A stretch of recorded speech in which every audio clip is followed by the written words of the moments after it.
կզրուցենք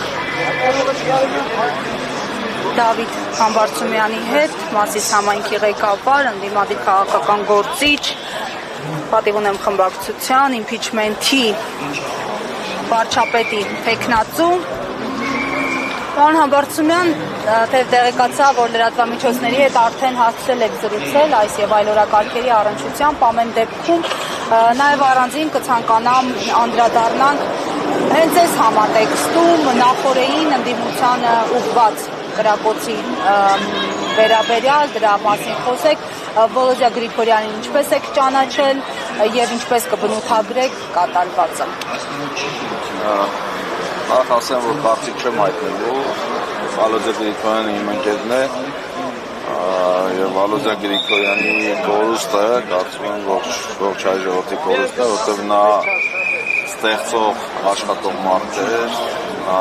4 երեխաների հայր, հրաշալի ընտանիք ուներ եւ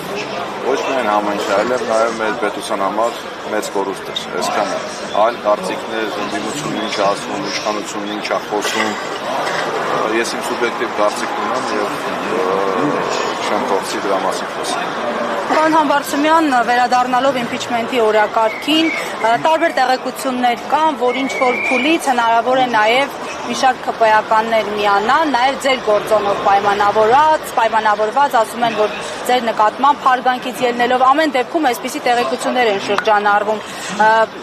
Դուք որևէ հստակեցում կմտցնեք սպասելիքների վերաբերյալ։ Սպասելիքներ լավ է, որ կան։ Այսօր խոսել եմ դրա մասին։ Բնական է, որ կարող է այդպես էլ լինի եւ այս process-ը, ինչպես միշտ ասել եմ, կանգ չի առնելու եւ մենք պիտի հասցնենք իր տրամաբանական հաղթական ավարտին։ Եվ հնարավոր է, որ իհարկե պիտի լինեն։